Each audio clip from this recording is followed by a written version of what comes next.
like to thank everyone for showing up tonight. This is our regular town council meeting for March the 14th. And the invocation, pledge of allegiance will be led by Council Member Holly Crafton-Lay.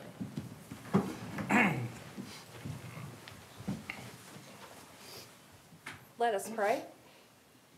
Heavenly Father, we thank you for this day. We thank you for this town, for this community, for all the folks that work for our town, just for everyone being here tonight. Thank you, Lord, for allowing us to come together and work on initiatives for this town to make us better. Lord, I pray that you will be with everyone here tonight and guide us as we proceed through this meeting. Lord, I pray for our first responders in our town, that you keep them safe and that you be with them wherever duty calls them. And Lord, I pray for our military at both home and abroad, that you will keep them safe wherever they may be and be with their families as well. All of this we ask in your precious name. Amen. Amen. I pledge allegiance to the flag of the United States of America and to the republic for which it stands, one nation, under God, indivisible, with liberty and justice for all.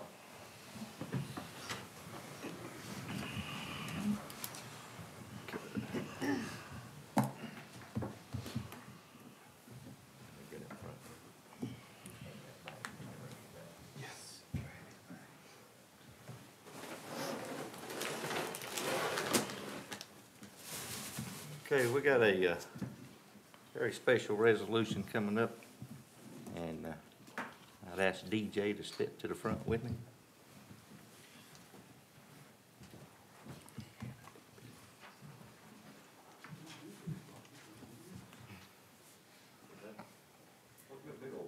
You doing wrestling? I ain't gonna wrestle. I would. Champ. I'd like to read this resolution that we're going to present to you. This is a resolution commending Daniel DJ Spring II as 2A state wrestling champion, 285-pound weight class. Whereas Daniel Spring II began his wrestling career in kindergarten with the Maiden Little Devil Youth Wrestling Program and has had an exceptional high school career, setting a Maiden high school record with a career win percentage of 84%, going undefeated at home all 4 years, and with over 50% of his career wins being by pinfall, with a CVAC All-Conference Wrestling 3 times, a member of the Beta Club, graduating summa cum laude with a 4.44 GPA.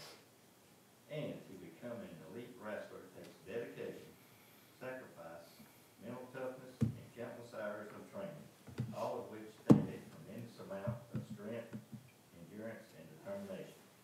Daniel Spring II was a 2-time NCHSAA Western Regional Champion, 2-time NC State qualifier, and had a combined record of 59-3 over his junior and senior seasons. Whereas Daniel Spring II placed third in the NCHSAA 2A State Championship in 2022 as a junior. Daniel capped off his senior season by going 30-1, becoming the 2023 NCHSAA 2A 285-pound state champion, becoming Maiden High School's first individual wrestling champion, becoming Maiden High School's first NCAA Division I wrestler accepting the offer to join the Davidson Wildcats team, where he plans to study economics and business. Mr. Daniel was coached by Mr. Sean McGovern and his father, Jared Spring, and high school athletic director, Mr. Kane Howell. Therefore, be it resolved that the Maiden Town Council, on behalf of the citizens of Maiden, commends and congratulates Mr. Daniel DJ Spring II for the achievements listed above.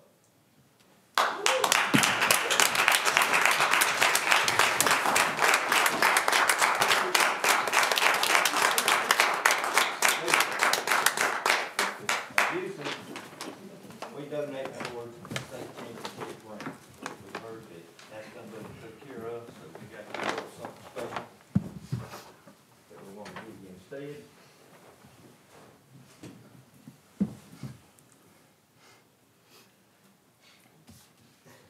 Is that you? Yeah. Thank you. We thank you, buddy. Be proud.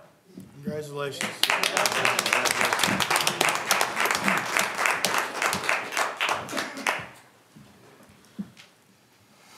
Now, one housekeeping thing is we do have to vote and have a second on that resolution. Ain't nobody gonna go against him. I I would. think we're safe. I'll make a motion we accept resolution 10-2023. Have a motion? Second. A second. All in favor say aye. Aye. All opposed say no.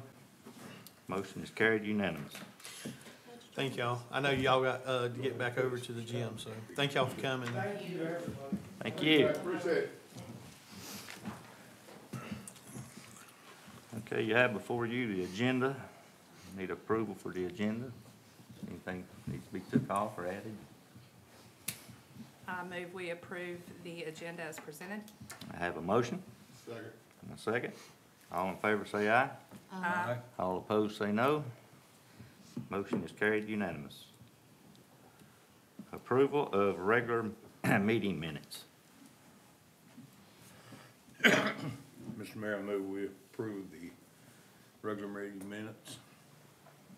I have a motion, Second. a second. All in favor say aye. Aye. All opposed say no. That motion is carried unanimous. Citizens' requests and comments.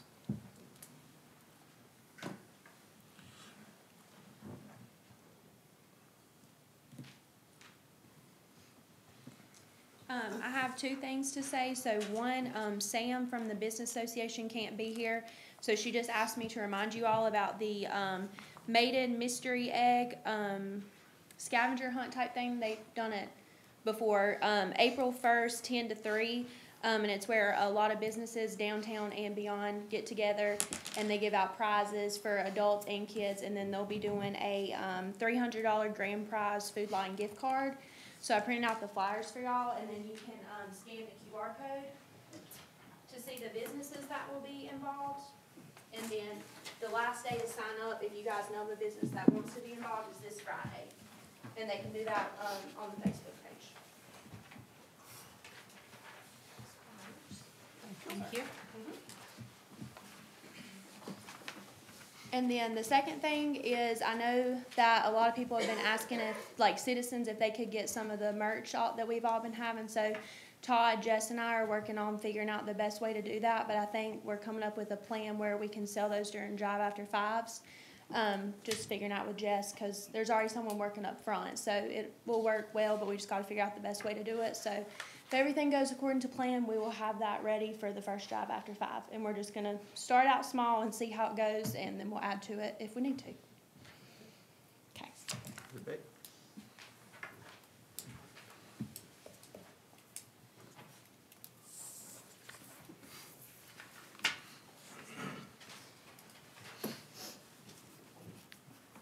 Thank you. Mayor, Council, coming for you tonight, I'd like to give you a little update of where we are with our AMI project. I know budget, we're starting the budget process, and it's a big ticket item for next year's budget. So I'd like to give you a little bit of update of where we are, what we've been doing in the background, getting ready for this project.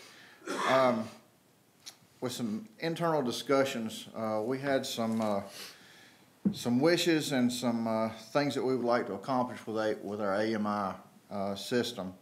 Number one, we would like to have one vendor handle both utilities, so we're not juggling two softwares. Number two, we would like to have a simplified network to get the reads back to Town Hall, direct communication. Number three, we would like to have remote shut-off for both utilities, giving customer service the capabilities of shutting off and cutting on remotely from Town Hall. And the final one was a vendor with some experience with integration with our billing software, which is Encode. All that being said, the pool is very narrow. There's all kinds of vendors that make water meters, but there's very few that can handle both utilities, both water and electric. And also have the capabilities of doing remote shut-off for both utilities. Next month, you will have an RFP coming before you, which is a request for purchase. It's part of the bid process. We plan to go out for bids, have the bids by midsummer. We're under contract with some vendor early fall. We've looked at some funding options. The most viable is through Electricities. It's called GRIP funding, GRIP, and that stands for Grid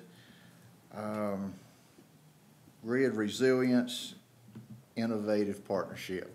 So, and that is federal money from the bipartisan infrastructure law. There is about $918 million available for this coming up fiscal year. That grant is administered through the Department of Energy. Their goal, however, is to only fund 10 projects throughout the United States to incorporate that $900 million. After several conference calls with Electricities, there is some concerns. The biggest one is it is only electrical infrastructure eligible, which means anything that has to do with our water utility is not eligible. So even though our total project has an initial cost budget estimate for $2.1 million, quick math, there's probably only $700,000 that's grant eligible, should we be chosen. Of that $700,000, there must be a 25% match, which leaves us about $525,000, which is grant eligible. There's Maiden and 31 other municipalities who are interested in doing AMI as a combination application through Electricities for the grant. We do have some concerns. The concerns is we already have a very narrow pool when it comes to vendors.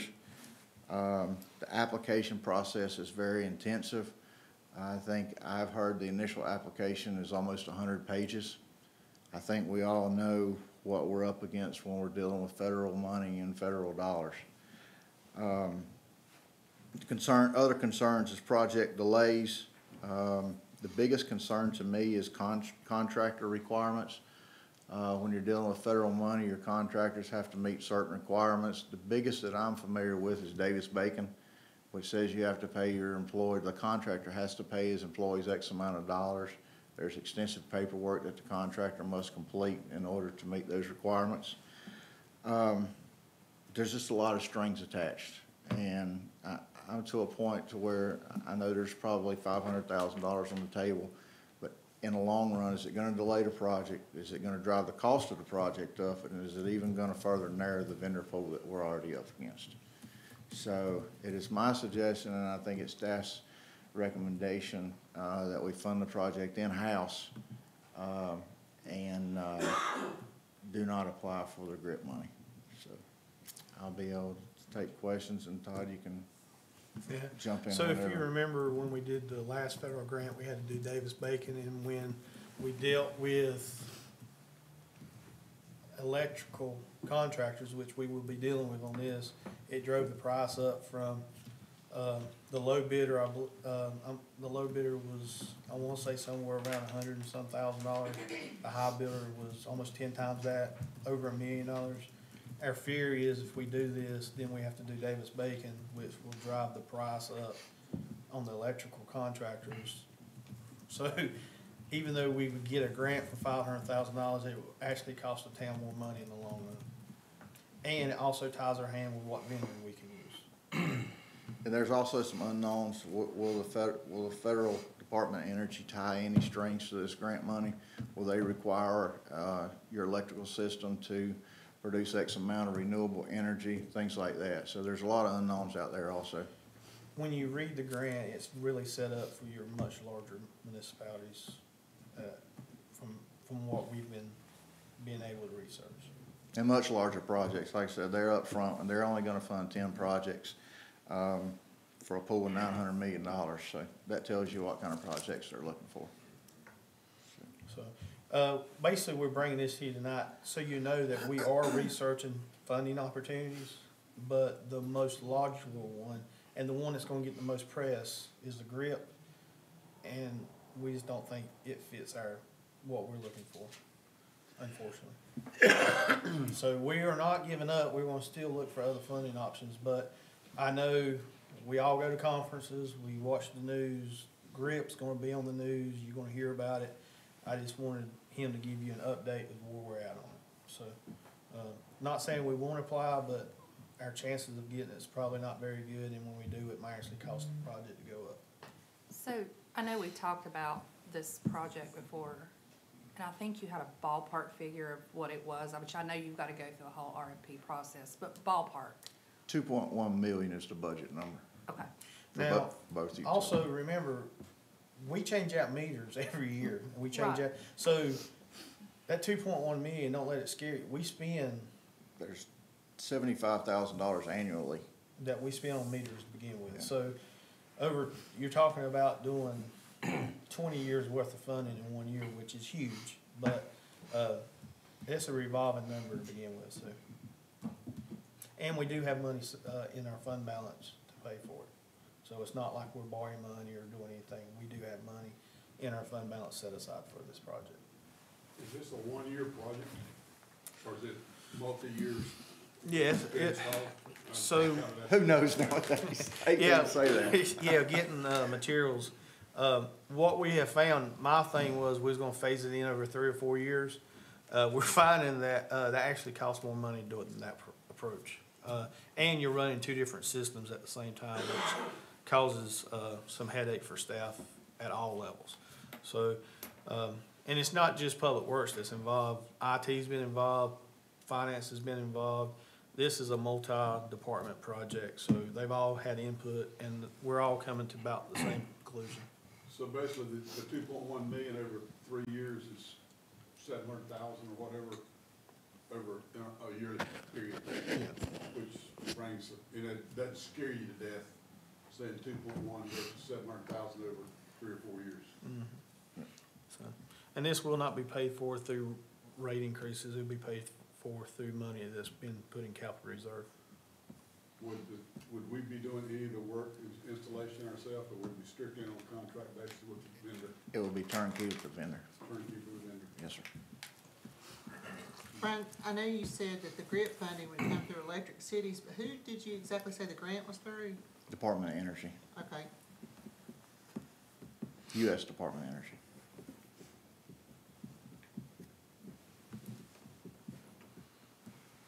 And tonight, we're not asking you for any decisions, but as this gets more and more into it, it's a big elephant, and you just eat it one bite at a time, and we didn't want to throw the whole plate at you at one time. So you might actually get 2 or 3 more updates before this project's all the way done. All right? Thank you, Brian. Thank you.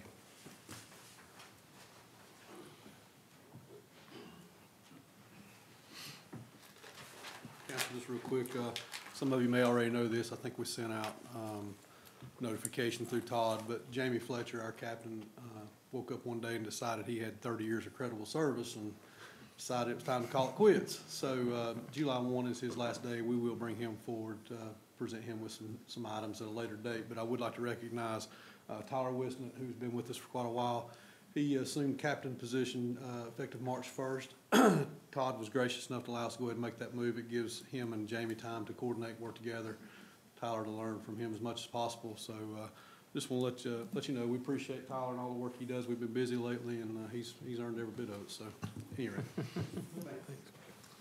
I will say the police department's been, has been very busy with on multiple fronts, and they've done a great job, as always.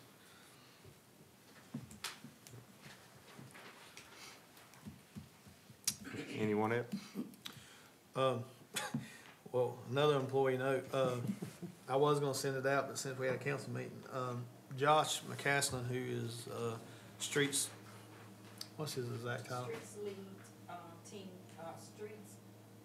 He's- lead crew. Yeah, he's a crew leader, yeah. Sorry. So basically, he's like the second in command in the street department. He handed in his resignation today. He's gonna start his own business. He has a side business on the side for quite a while.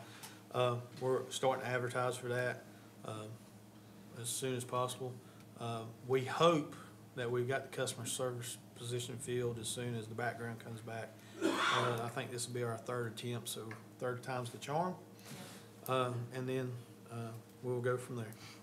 It's actually street crew leader. Street crew leader. So I had a call from Terry Ryan, and I looked back in my notes, and it went back to like July, and he was asking about an update on the, speed limits on Boyd Street. And I couldn't find in my notes, but Chief, didn't you guys do a study? I couldn't find the resolution. So we done a study, and you should have that, no, I can resend it back out to you, what that was. We done about a 30-day period of gathering the data, Yes. and I can resend it to you. If you wouldn't mind, that would be great. Yeah, I talked to him the other day, as a matter of fact, so. Okay, good. It's been a couple of weeks, and I told him I would ask tonight, so he may have got to you before I did. Thank you. And then I know, Todd, you sent out kind of updates on the fire department and stuff, just for the larger group. Yeah, Do we have an so, update? we have submitted all 17 items for the, USDA, funding grant application. There has been some delays on that. There's also been some delays on the architect side. Couple that together, it's looking like we're gonna have a late summer, early fall groundbreaking. Nothing stopped. It's just like everything else in the world today. It's taken 3 times as long to do something. Stuff that used to take 2 days is now taking 2 months, and it's just, and we're beholden to other people. So it's not like Luke or Jess or me or whoever hasn't been doing what we've been asked, but when you can't walk into an office and talk to somebody, sometimes emails get crossed. For example, I know we've sent the same report 5 times, at least 5 times. It keeps getting lost somehow. ER, the environmental report for the permit for the building, that's just one in a long line of things, but we're still chugging along. We're actually going up to Raleigh in 2 weeks, me and the chief and possibly the mayor, to try to get some even more funding from the state, like we did last year. But the project's still on go. It's still, we haven't cut anything, haven't delayed anything. It's like everything else. It's like wadding in the mud right now. It's just take 2 steps forward and 1 step back on everything. So I don't think there's one person or one thing to blame other than nobody gets in a hurry about anything right now. So I know that everything that's been asked of staff has been turned in to both the USDA and the architect. Okay, thank you. Some of it's been turned in multiple times. It's the name of the game, right? Yeah.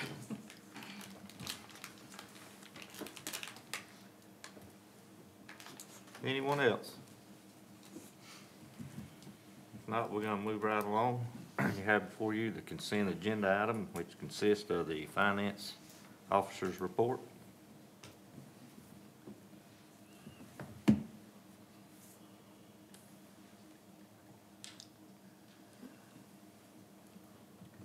I move that we approve the finance officer's report as presented. Second. Have a motion and a second. All in favor say aye. Aye. All opposed say no. Motion's carried unanimous. New business, Loudermilk Church and Company LLP audit contract. This is something standard. We do it every year. It's just the audit contact for the town auditor. the contract for the town auditor. I will say that we have been in contact with them. We're gonna be one of the first ones this year because of the fire department loan going into two fiscal years. Our fear is we're gonna get halfway through and they're going, oh, we need your latest financial statement. So we've already contacted, what's that guy? Rick. We've already contacted Rick and we're gonna be one of the first ones they do, so that should not be an issue. But we do have to have this contract agreed to, so we can do that. Make a motion that we accept Loudermilk Church and Company audit contract. Have a motion Second. and a second. All in favor say aye. Aye. All opposed say no. Motion is carried unanimous. Budget year 2023-2024, new positions advertisement.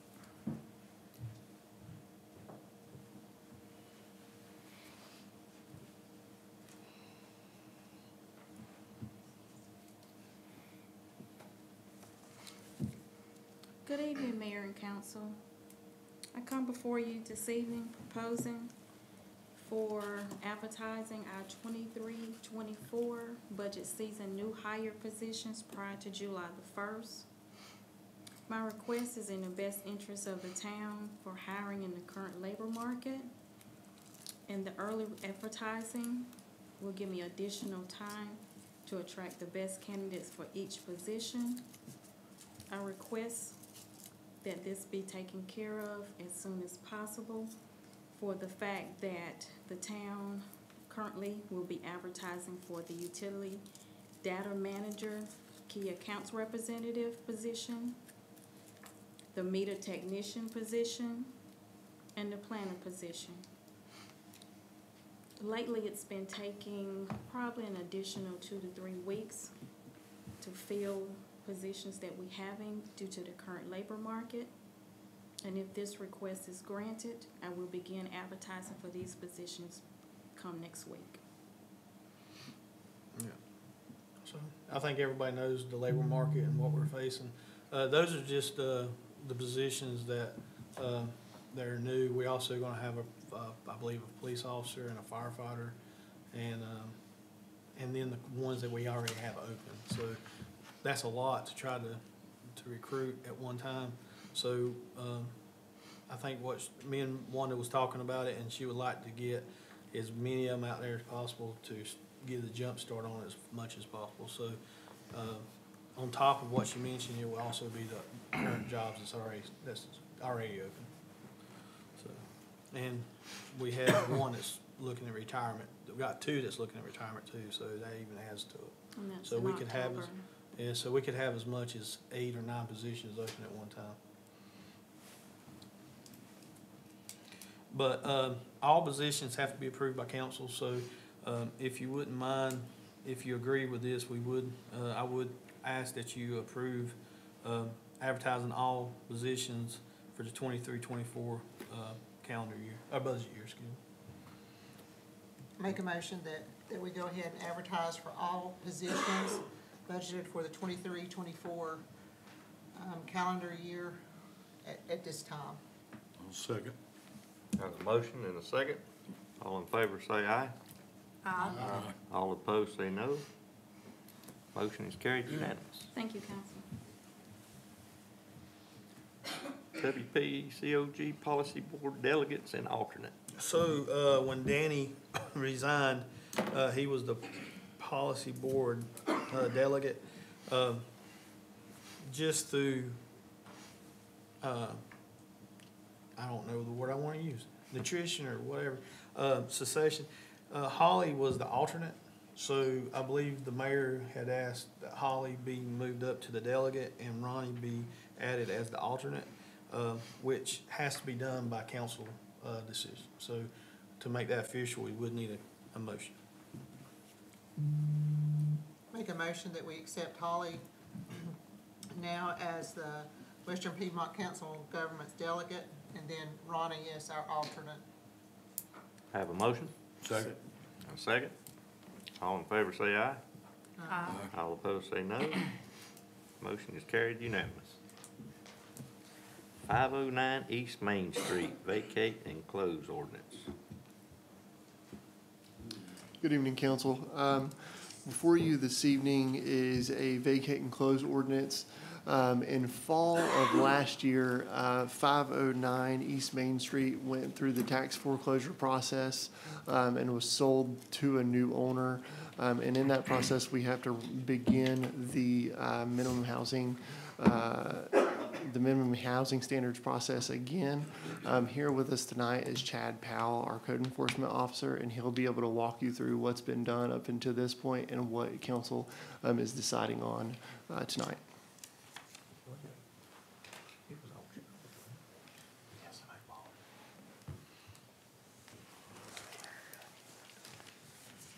Good evening, council. It's nice to see everybody. I am Chad Powell with Western Piedmont Council of Governments, and I'm the town's code enforcement officer. So this matter is concerning the ordinance to vacate and close the property located at 509 East Main Street. This little presentation that I've got up here is going to go over everything that I'm going to read off to you. It's just basically a rundown of the situation with the property and my investigation, how things have gone, and so forth. Also, I would point out to begin with, the property owner is present tonight. He's not absent from this process. He's just run into some hurdles along the way, which have led to lack of progress on that property. We'll cover that when we get to it. So, the outline. This presentation will lay out the steps taken by the town code enforcement officer and the pertinent NC general statutes and town ordinances in relation to the property at 509 East Main Street. The dwelling on this property is in violation of town and state regulations concerning minimum housing standards. The process for addressing violations of minimum housing standards. In brief, step one would be to issue a notice of violation and set a hearing date. Step two is to hold a hearing and make a decision on how to proceed. Step three is to issue an order to repair or demolish. Step four allows for a 10-day appeal process with the order. Step five is to provide adequate time for the property to be brought into compliance, usually 90+ days.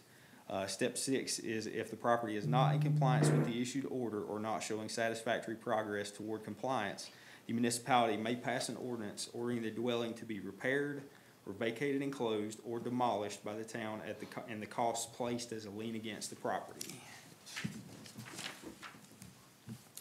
So the case summary is when I took over as code enforcement officer for the town of Maiden in January of 2022, I immediately noticed that the condition of the dwelling located at 509 East Main Street was in violation of the town's minimum housing standards. After an initial investigation of the property, it was discovered that foreclosure proceedings were pending and the property had no relevant owner at that time. Therefore, any minimum housing actions would have to wait until the foreclosure process had been completed and the new ownership of the property had been determined. Through periodic diligence, I became aware that the foreclosure process for this property was nearing completion around September of 2022, and I began taking steps to determine the new owner's information as quickly as possible.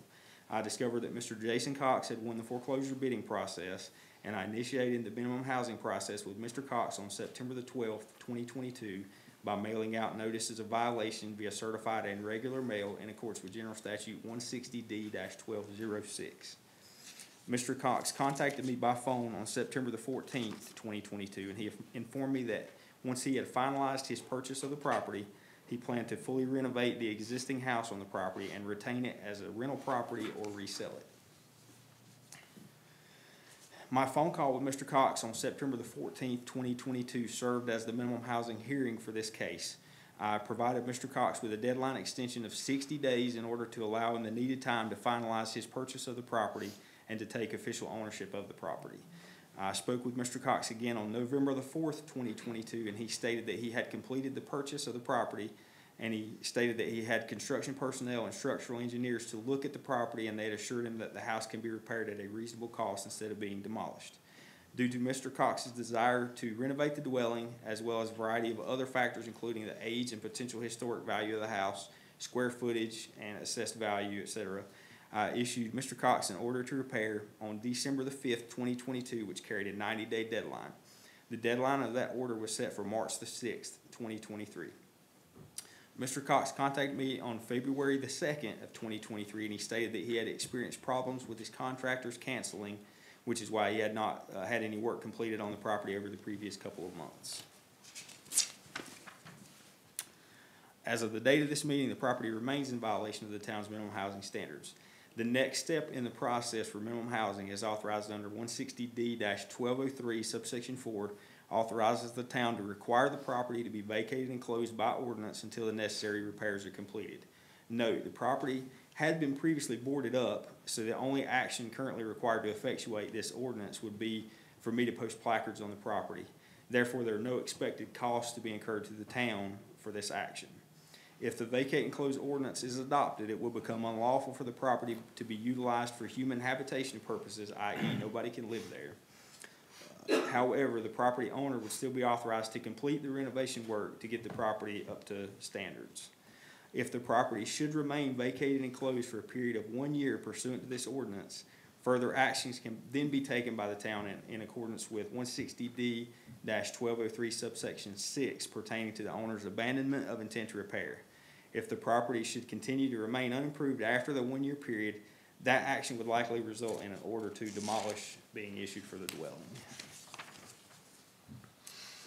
The next slide I've got is just a rundown of the general statutes and the town code that this is pertaining to. I won't bore you with a bunch of numbers. Everything was done in accordance with state law and town code. Covering my investigation, the dwelling at 509 East Main Street is in violation of numerous standards for minimum housing. All violations are based on Chapter 5 of the Code of Town of Maiden in the following ways: improper lighting and ventilation, inadequate exits or means of egress, insufficient or no plumbing, insufficient or no heating, insufficient or no electricity, structural requirements rendering the property unsafe, and property maintenance issues. Next slide just shows a thumbnail image of the orders that I sent, the order that I sent out. The notice was sent out on September the 12th. The order to repair was sent out on December the 5th of 2022. And last but not least are finally some pictures of the property in case you weren't recognizing 509 East Main Street.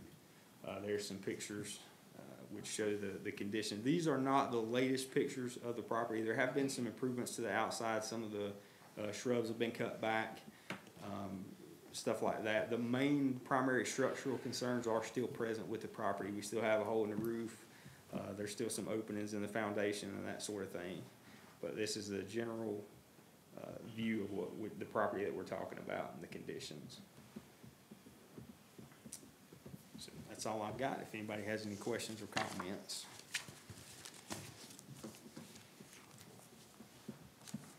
So basically, if I'm understanding, so put it in layman's terms, this is just the next step in the process. The homeowner the property owner still has time to get it fixed and everything. It just sets the clock, so to speak, correct? Yep. This basically kicks the can down the road for a year. After a year, if the ordinance is passed and the house is still in the same condition, then I would turn around and issue basically an order that says, hey, the property's been vacated and closed, it hasn't been improved, and it's been like that for a year.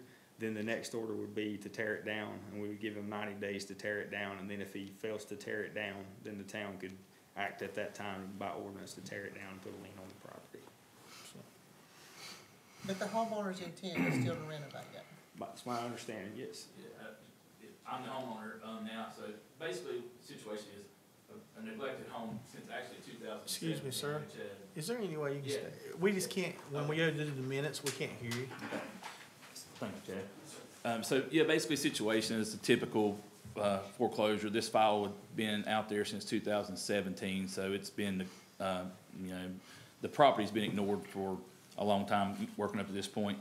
There were some delays. Chad had sent me that letter. He and I have been in communication. The idea is to get it fixed, but there were some delays. Actually, I just got title to the property on February 14th. So it's one of those situations where I've been in contact with contractors to come estimate.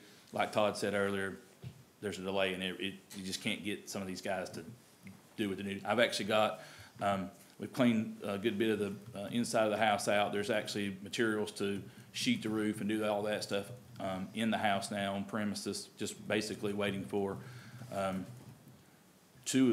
I've got two roofing contractors that said they would do it, and they don't know this, but I told them both to come, because whoever shows up first, they can have it, you know, so. You know this is gonna be public, don't you? It's okay. So, It's actually a great idea. yeah, it's like whoever shows up first, you know, can have the work, but, I will assure you, the property is not being ignored like it was prior to, the purchase, but certainly it's an ugly duckling. It'll be a nice place. It's got good square footage, corner lot. It'll be a nice place. So really, the main reason I showed up was to basically have presence, let you know I'm not ignoring it. I don't even know if I'm in the right to ask for any type of time extension. It's just, you know, when you just get title to the property 30 days ago, it's kind of hard to go out there and start dumping money into it. The ties to this property go way back, where there were heirs of heirs, and initially not everybody got contacted, so there was a delay. He had sent me out the letter. I think he said September 14th. I didn't even own the property then. We didn't even get a chance to close on it until I think the deed was recorded sometime in October, because they had to re-notify people and stuff like that. So I was a little bit behind the game from the start, but certainly trying to make efforts to get people there, do things. I want it to look better as much as anybody in this room does, promise you, but you just can't get people to do stuff like you could before. Anybody knows a good roofer, let me know. I'll be glad to have them take a look at it. Third one? Hey, send me his name. I'll talk to anybody. So that's where I'm at, but I just wanted to kind of put my 2 cents in there. But Chad knows that he and I have been in contact, and he's been nothing but polite through the whole process, but I understand there's a process, so I get it. And from a time standpoint, 12 months out, we should be way into the project, if not completed. So there wasn't anybody living in it, so we're not, you know, this movement's not to kick anybody out of a house or anything like that. It's, So Wesley or Chad, I don't know who would answer this, but they could approve the ordinance tonight, and if a year comes and, I'm sorry, sir, what was Jason Cox. Mr. Cox has made significant improvements, they can extend that, correct? Yes. So my recommendation would be go ahead and approve the ordinance tonight, and then if Mr. Cox needs more time, it would be based off of what he's been able to get accomplished. And because the neighbors of this house have been doing this for years, we have made promises that we we even looked at buying it one time and tearing it down ourselves. I'm open to any offers. So, well, at the time, it was $17,000. That would work. So, Is the fox still living there? we, on the advice of our former attorney, we was the one who boarded it up because of animals and people and neighbors. And so, Yeah, I think. But that- that's It wasn't a woman. no. No, there was, there's signs that somebody was probably living in it, prior to that, so we tried to do kind of They the was same doing thing. other things in it too. I'm sure, we found that But, too. so that'd be my recommendation as the manager, would be go ahead and approve the ordinance tonight, and then based off of what happens, we can adjust that time frame if needed, but if we don't approve the ordinance, we can't go back and start over. That would be a main concern of mine, is no problem if it gets approved. Like I said, we're on a 12-month clock there. My thing would be if, and Chad and I talked about it, my biggest thing is if I'm, you know, let's just say on a $100,000 project, if I'm $85,000 into that and the 12 months ends, would I be able to get some leniency on the back end, a month or two or whatever it takes to kind of finish it out? If I've got that much, I don't want Well, a I hate wrecking to ball. speak for council, but I know. our goal is not to own this property. Okay, perfect. Mine, it's not really my goal either, long term, so, but yeah, but I think everybody's in agreement, want it to look better, want not to be an eyesore, and that's what I'm working toward too, so. So just from my understanding, so we say from today, if we pass this ordinance, he has the 12 months, all that happens is somebody, town or Chad, posts signs on it, right? Yes, And ma'am. no one can dwell in it or any of that, and it's renovated. But if he gets to December and he's not completed, we can, if he's making an effort, we can make an extension for him to complete that. Yeah, we can do that. And then as soon as it's brought up to standards, he'll get with me, I'll go re-inspect, and then we'll just repeal this, and it'll be like it never happened. Like I said, nobody is living there, so it's not like we're kicking anybody out. The only thing basically that this is gonna take to effectuate this is me posting it. These are what I would laminate and post on the property. And it's just letting the public and everybody know that nobody's supposed to be messing around in there. And if the PD sees somebody messing around in there or anything like that, then they're gonna know somebody's trespassing. Unless they're over there with a tool belt on and they're working on the roof, they're probably gonna be trespassing.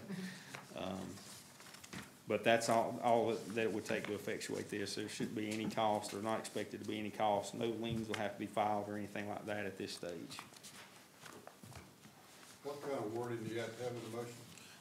Just to approve, the vacate and close ordinance at 509 East Main Street. Would that be significant, correct? Yes, the ordinance as presented. I'll make that motion. I'll second.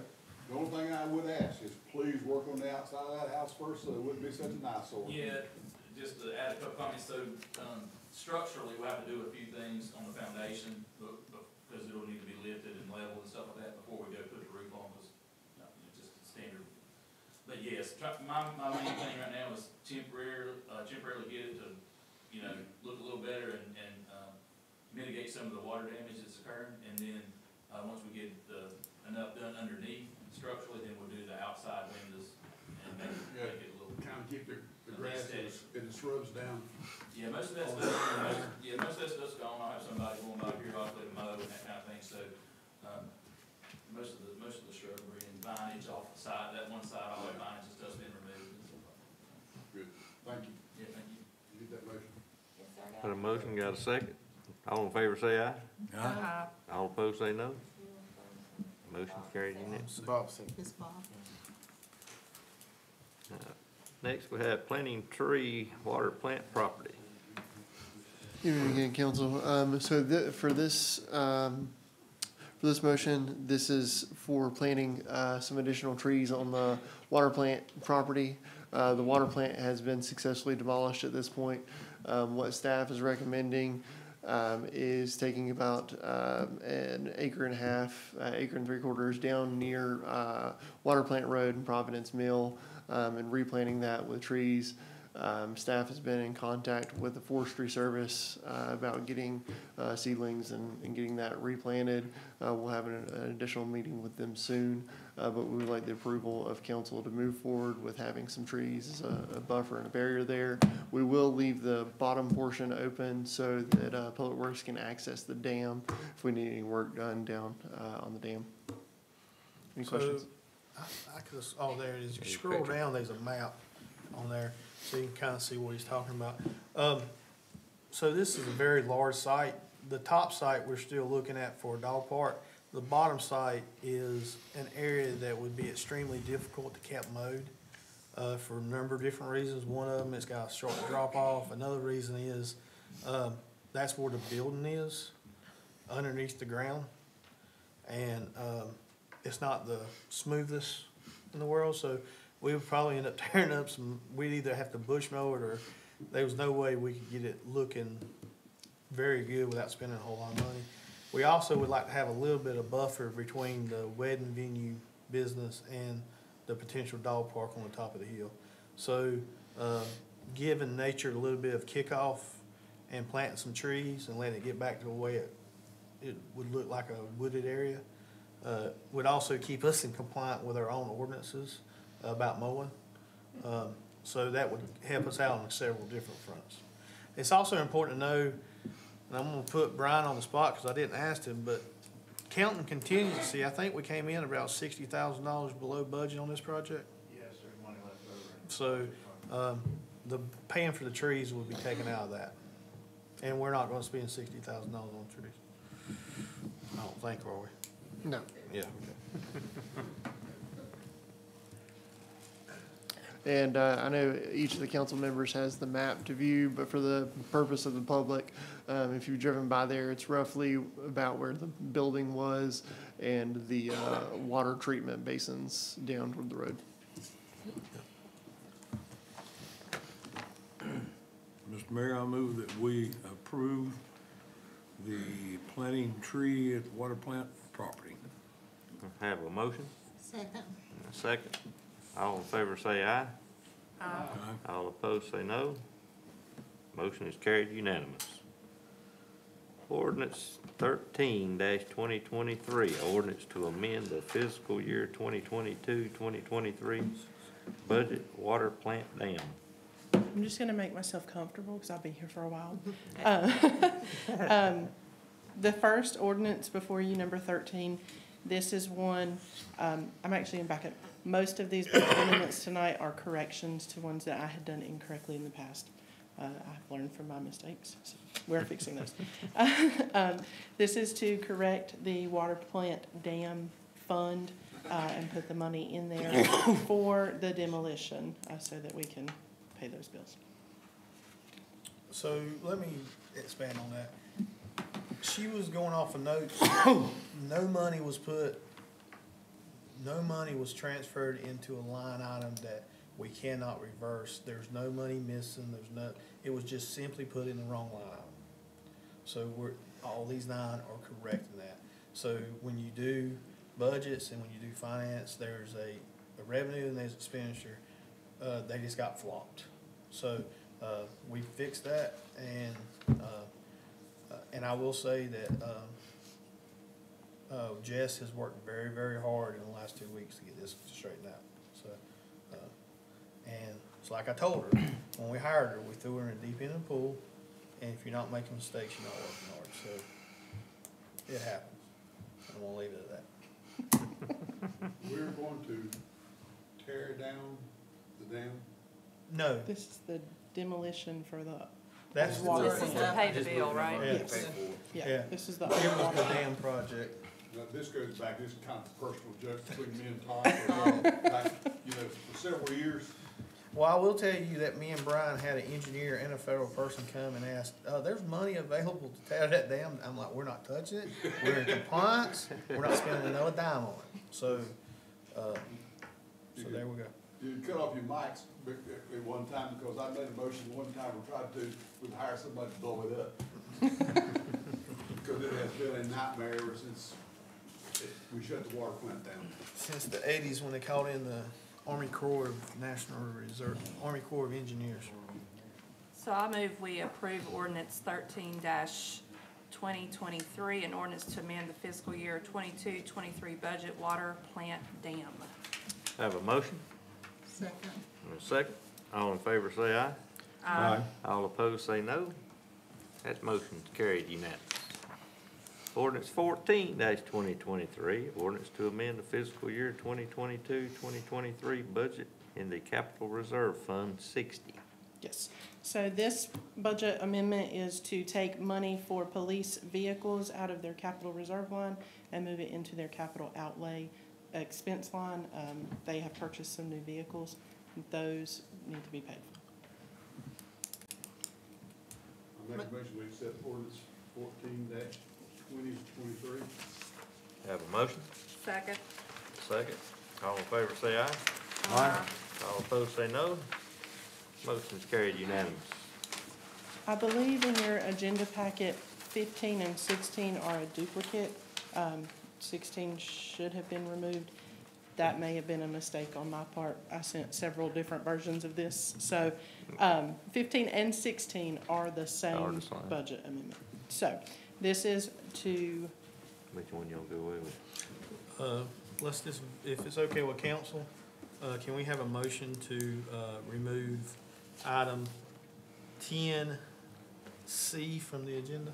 Yes, Is that the correct way of doing it, Wesley? that's the correct way to do it. Also move. Have a motion? Second. Second. All in favor say aye. Aye. All say no. Motion's carried unanimous. All right, now we're gonna do ordinance 16.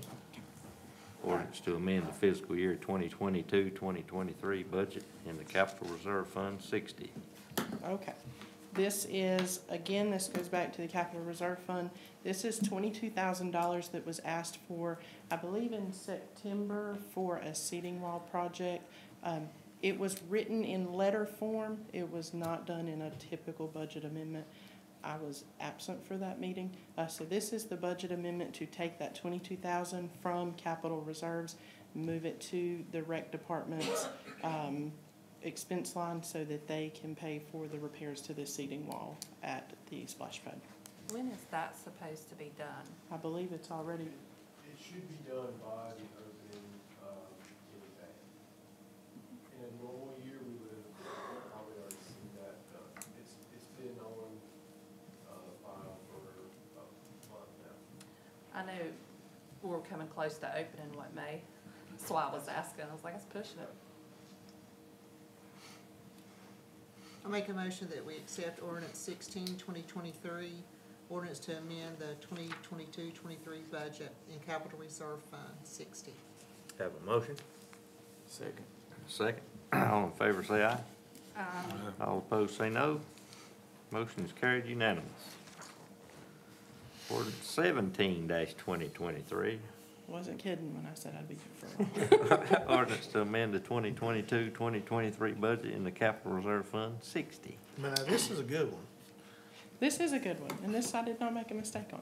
This is money that we received last month. We brought it in under miscellaneous income.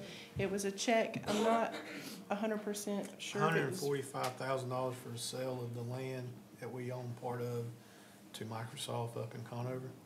I believe I talked about this in the budget planning session.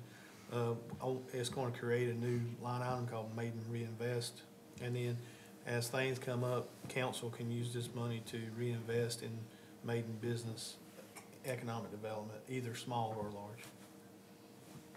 So- And that's what this sets up.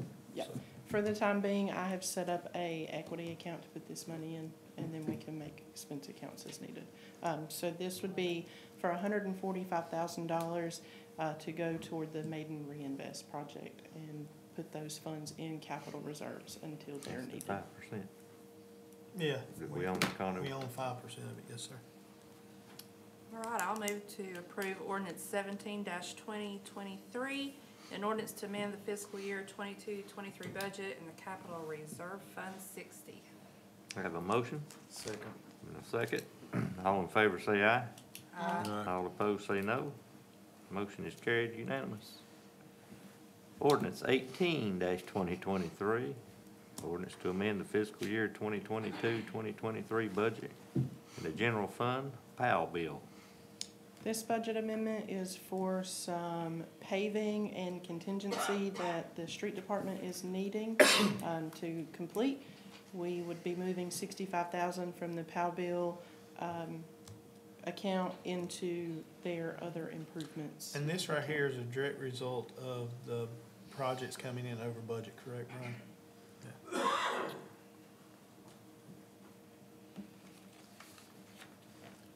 Mr. Mayor, I move that we approve 18-2023 an ordinance to amend fiscal year budget 2022-23 in the general fund, POW bill. Have a motion? Second. Second. All in favor say aye. Aye. All opposed say no. That motion is carried unanimous. Ordinance 19-2023, ordinance to amend the fiscal year 2022-2023 budget in the general electric and water and sewer fund. This budget amendment, we had several POs that rolled over at the end of the fiscal year that caused us quite a bit of headache. This budget amendment will correct those POs that rolled over. The expense side has rolled over. The revenue needed to roll with it. Our system, to my knowledge, is not set up to kind of handle multiple years of PO rollovers. And I've also stated, I don't think there's a system out there that's set up for that. It's just, maybe if you're Charlotte, but for a town outside, it just don't happen. We normally typically roll 1 or 2 POs. I think we had 29. So, I mean, so that's what's correct. Yeah. So this will hit all 3 funds, general, electric, and water and sewer, to correct those POs that rolled over at the end of fiscal year 21-22. And it's important to know that this money is on the expense side has already been, it just went back into it didn't go away, it just went into a different fund. And by law, we have to have this budget amendment to be able to bring it out to pay those. I'll make a motion that we accept ordinance 19/2023, an ordinance to amend the fiscal year 22-23 budget in the general electric and water and sewer fund. Second. A motion and a second. All in favor say aye. Aye. All opposed say no. Motion is carried unanimous. We're almost done. Ordinance 20-2023, ordinance to amend the fiscal year 2022-2023 budget in the CDBG Grant Fund 56. This budget amendment will rescind ordinance number 2-2023. It was one that was done several months ago. Again, one that I made a mistake on. The CDBG grant we got a few years ago, to my knowledge, before I took over. We had to get pricing on all these projects, and that pricing was no longer valid once we were able to start spending the money. The Wi-Fi install fiber and Wi-Fi hotspot part of that project needed additional funds in the amount of $101,310. So this is just correcting budget amendment 02-2023. Again, no money is going anywhere except to the line item that was supposed to go into. It went into a revenue instead of an expense. It needed to go into an expense. It was an honest mistake, especially from somebody just starting out. So I move that we approve ordinance 20-2023, an ordinance to amend the fiscal year 22-23 budget in the CDBG Grant Fund 56. Have a motion Second. and a second. All in favor say aye. Aye. All opposed say no. Motion is carried unanimous. All right, ordinance 21-2023, ordinance to amend the fiscal year 2022-2023 budget in the CDBG Grant Fund 56. Same concept. This rescinds ordinance number 3-2023. This was for the seating, social distance equipment. I believe that's new bleachers for the rec department. Again, as part of that CDBG grant, the pricing that they got was no longer valid. $27,630 needed to be added to that line item expense to pay for those additional costs. It's also important to know, a lot of times stuff like this can be handled with journal entries and y'all never hear about it. However, these budgets have been, it's been so long ago that there's some legality questions if we could do that. That's another reason they were coming for council, for transparency reasons alone. Okay? I'd like a motion to accept ordinance 21-2023, an ordinance to amend the fiscal year 22-23 budget for the CDBG Grant Fund 56. Have a motion Second. and a second. All in favor say aye. Aye. All opposed say no. Motion is carried unanimous. Thank you, That's Jessica. all I've got. You don't want to stand up there for this very last one? You have before you Resolution 9-2023, a resolution approving disposal of donation of various computer equipment pursuant to the North Carolina General Statute 160-280. And if I'm not mistaken, this is one of those quirks where you have to ask, I need to explain to council what it is, and then if anybody in the public has any questions. It's basically a bunch of computer, printers, I think there's even a typewriter in there, just stuff that's, for all intents and purposes, junk. We donate it to, well, I mean, we can't use it anymore. It's not up to the standards in which we can use it. So we donate it to Goodwill. You know, some of these iMac would make a 3-year-old's day, but I'm not really wanting to do police reports on it, you know what I mean? So there's no real monetary value to it, to be honest with you. What we do, instead of keeping all this stuff at auction and it don't get sold and then we end up having to do this anyway, we just skip that step. I think we try to sell it at auction 2 or 3 times and either get $1 or $2 for it or don't even sell it. So this way it goes to a donation, and Didn't we donate some to the elementary school? we've donated to a bunch of different places. The elementary school, we don't donate to them as much anymore just because a lot of this stuff, I mean, most of this stuff, it is below their standards. So it's probably obsolete stuff. Yeah. Yes, you go right ahead. So, the IMAX and things that we get rid of in this, they're way past their end of life. They're to a point that they can't be updated through the operating systems anymore, so they're really not safe. They're not getting, security updates and those kind of things, so they really wouldn't be safe to give to the schools or anything like that. What Goodwill does with all this stuff is that they use it through, using it in their job programs. They either, get money for it to apply to the job programs. They use it within the job programs for people to work on and experiment with and things like that. So my hope in all this was for it not to go to the landfill and be more stuff in the dirt that we don't need, to be recycled appropriately through them, and they guarantee that they're gonna recycle it the way that it should be done. And plus, maybe we're giving back to the community in the fact that people, can use the Goodwill Jobs programs and stuff to better themselves. So that was our hope with all this stuff. I just felt really bad in years past when, it was set down there, nobody wanted it, and wound up going to the dump. So we fought to kind of be able to do this, because it's a funny thing, but in government, it's hard to give stuff away. But, so that's kind of why we went this route, and I just wanted to explain that a little bit better. So there's a list in the agenda, and it will be donated to Goodwill. So, if anybody has any questions, me and Tammy would do our best to answer them. If not, council can.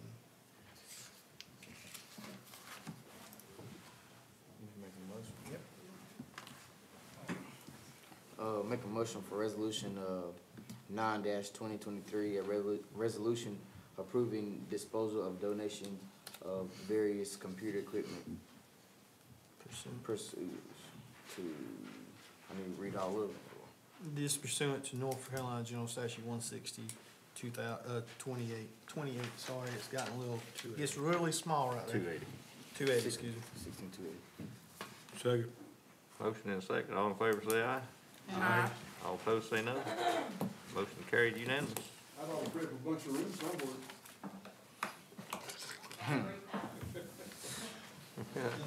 Need a motion for adjournment. Mr. Mayor, I move with adjourn.